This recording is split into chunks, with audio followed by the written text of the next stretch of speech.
Fala, Caião, beleza? Boa tarde, tranquilo? Rapaz, eu sou professor de matemática, me chamo Douglas aqui no DF. Sei que você mora por aqui no DF também, né?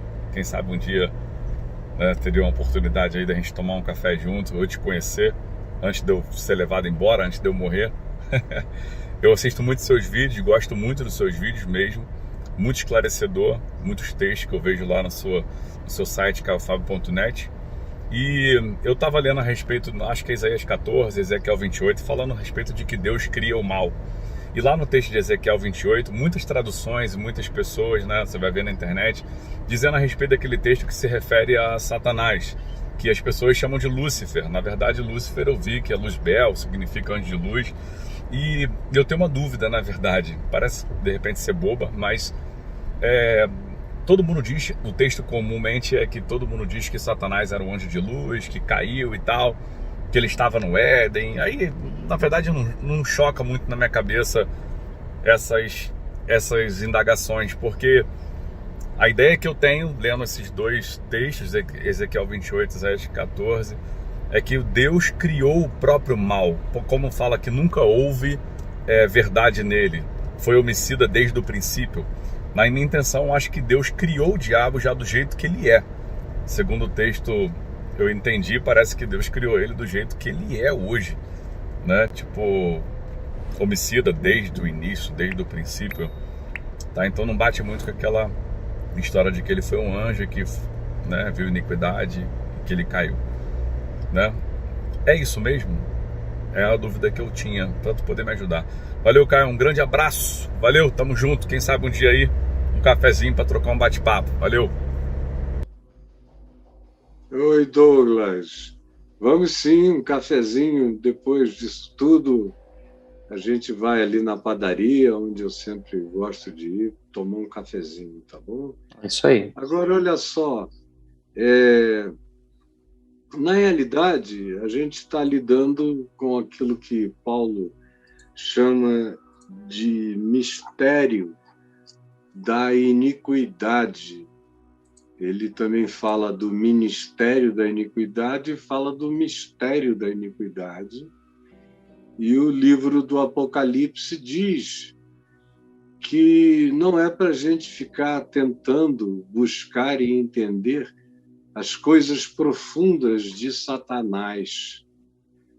Você já leu lá no livro do Apocalipse, onde a palavra que vem da parte do Cristo glorificado, eterno, às igrejas ali da Ásia Menor, numa delas se diz que no meio deles havia aqueles que cultuavam esses pseudo-mistérios de descobrirem cada vez mais as coisas profundas de Satanás.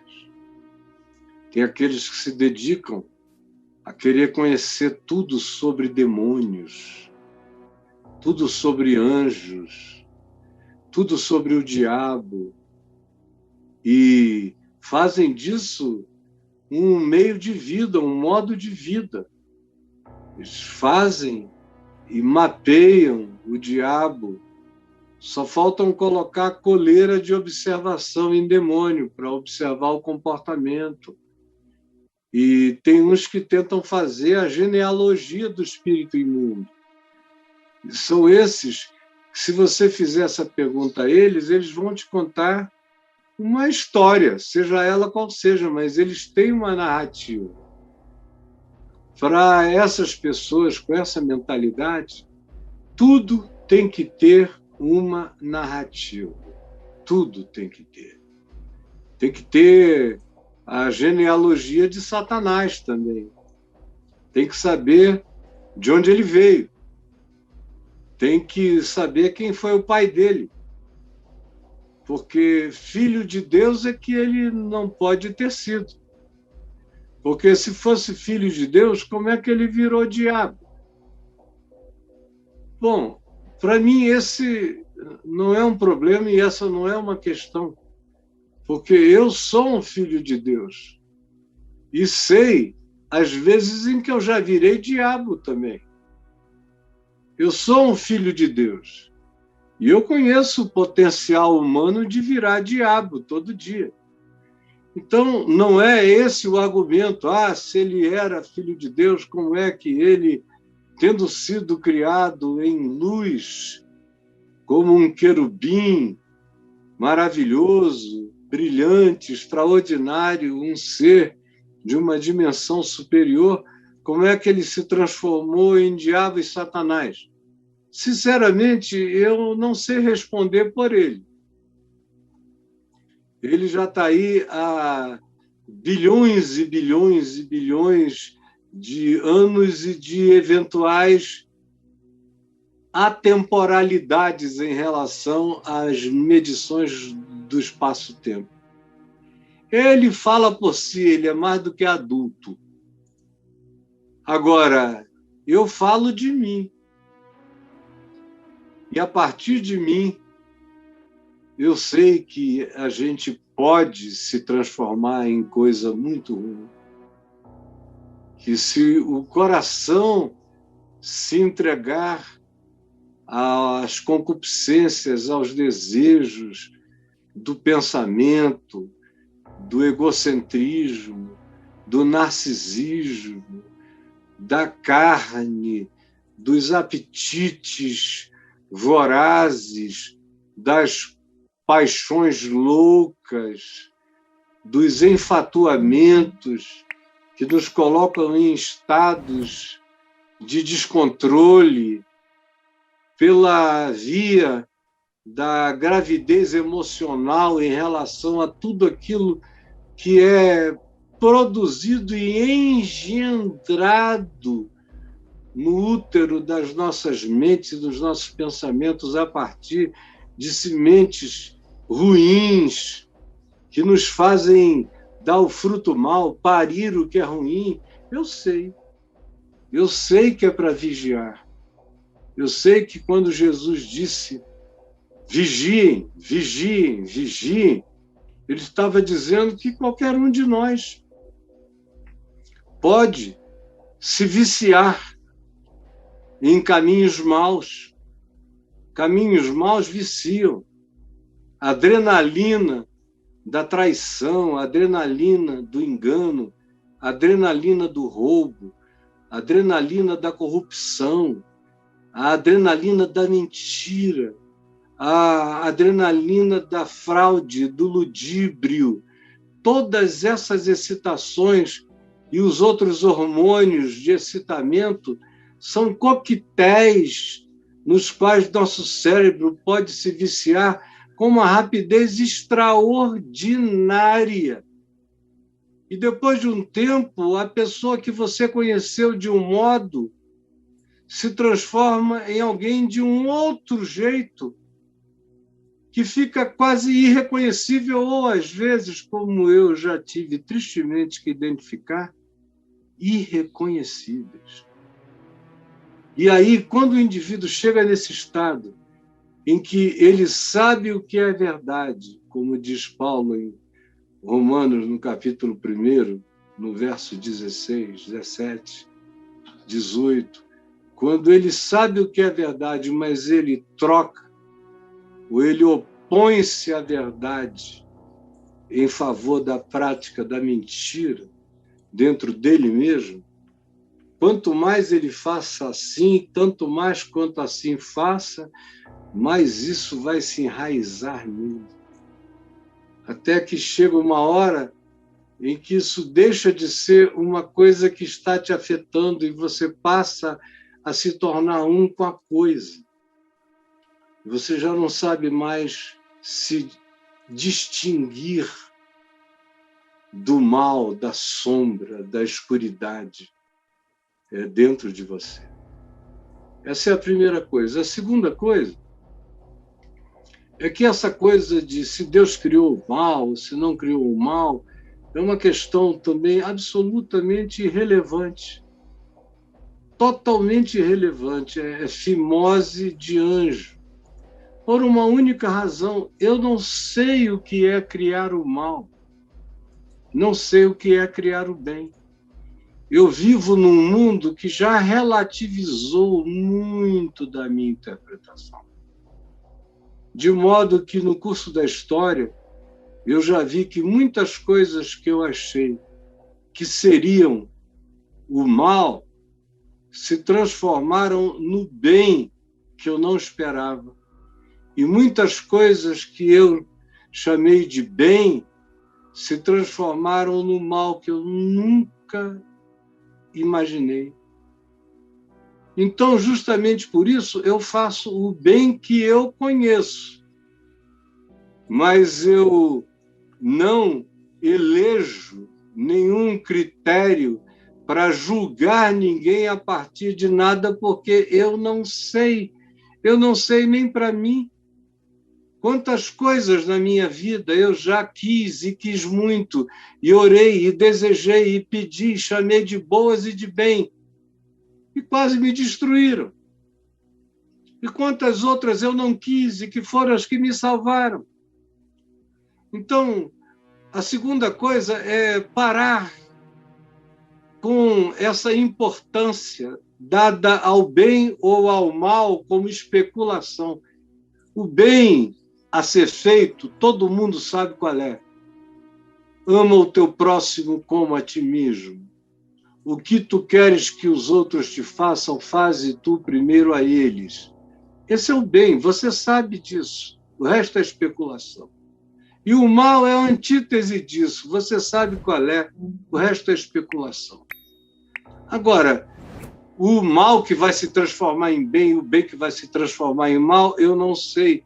Por isso eu confio a minha vida no amor de Deus e busco fazer o bem em todas as minhas coisas sem me preocupar com o mal personificado, com o diabo, com Satanáses, com nada disso.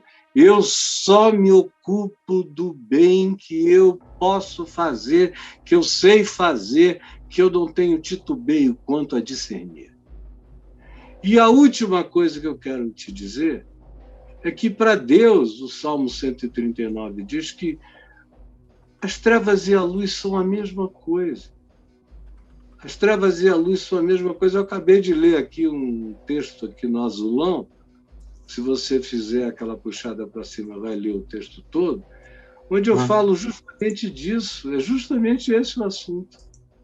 É sobre a nossa relatividade e sobre as sombras que existem em nós, que precisam ser enxergadas, e que toda vez que eu enxergo alguma sombra em mim é porque eu estou sendo iluminado, porque sem a luz de Deus eu não enxergo a treva que há em mim, eu não a percebo, eu não a discerno. Agora, Deus é o Deus da graça. Para mim é que existe diferença entre luz e trevas para Ele. Eu sou só um flagrante, você é um flagrante. E que te interessa a história de Satanás? Uma vez eu estava com um amigo pregando no seminário, num acampamento, a maior parte dele, acho que foi patrocinado pela Visão Mundial para todos os estudantes de teologia de Pernambuco e do Nordeste. E eu estava lá com um argentino chamado Juan Carlos Ortiz, que mora nos Estados Unidos há muitos anos, e que na década de 70 escreveu um livro que se transformou num best-seller mundial chamado O Discípulo. E o Juan Carlos e eu estávamos lá pregando, alternando-nos em pregações, e numa das pregações dele lá num dia, ele insinuou que Satanás podia se converter. Ele não afirmou, mas ele insinuou. Aí pronto, aqueles seminaristas todos ficaram loucos. Aí quando ele acabou de falar, eu falei, quando a gente terminou, fomos descer juntos e ver aquele bando de seminaristas, a maioria deles cobrando, não do Juan Carlos, mas cobrando de mim, que respondesse pelo Juan Carlos Ortiz. Porque eu é que era o cara do Brasil e que eles confiavam. O Juan Carlos era um herege argentino e que dizia muitas coisas controversas. Eu era o balizador. Aí eu saí junto com o Juan Carlos e veio aquela moçada toda em cima. Mas, Caio, ele acabou de dizer que Satanás pode se converter. O que você acha disso? Rapaz, eu fiquei tão chateado com aquela meninice que eu falei, escuta, cara, você não se converteu? E se você me disser que se converteu, eu vou te dizer, há esperança até para o diabo. Com licença que eu estou com fome, vamos embora. E eu puxei o Juan Carlos de lá, porque senão a moçada iria segurá-lo, não sei até que horas, iriam fritá-lo lá naquele dia. Mas e aí?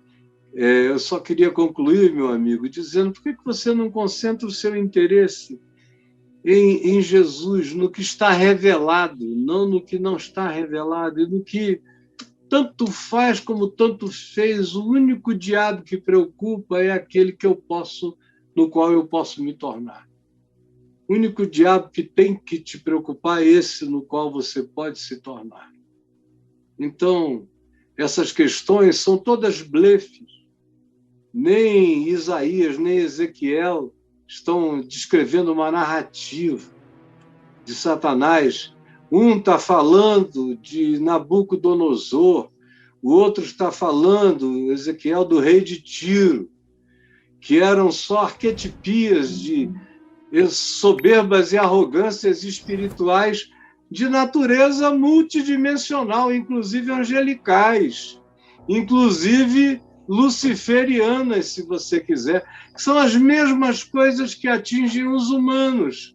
Atingiram Nabucodonosor, atingiram o rei de Tiro, atingem líderes religiosos, políticos, atingiram papas, atingem profetas, atingem seres humanos que surtam e que ficam querendo penetrar aonde não foram chamados a penetrar. Eu tenho um prazer enorme em saber só o que me foi revelado e o que Jesus afirmou.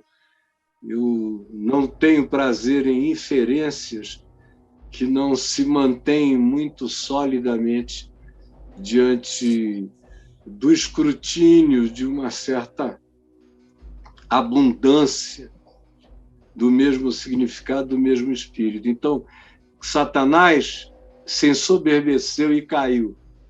É isso que se diz. Paulo diz isso, que o pecado do diabo é a soberba. E aí diz, você, Timóteo, tome cuidado para não cair no mesmo pecado do diabo. E vocês todos tomem cuidado para não caírem no mesmo pecado do diabo, que é a soberba. Portanto, houve algum tempo que eu não posso chamar de tempo, porque nem todas as criaturas são do espaço-tempo, mas houve algum estado do qual esse ente existiu sem ser o ente antagonista de todo amor, de toda verdade, de toda justiça e de toda graça. Com certeza houve.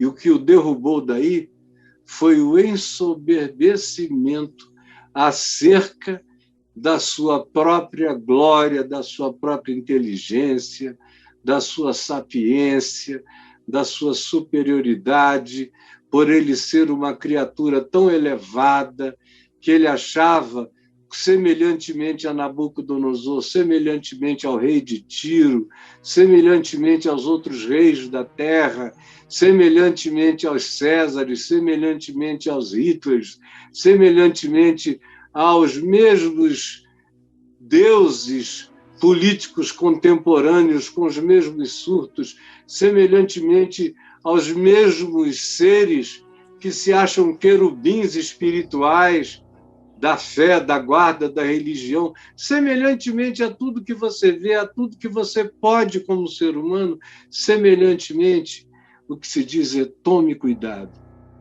porque o que dá no diabo dá em gente. E o que a gente vê dando em gente é o que deu no diabo.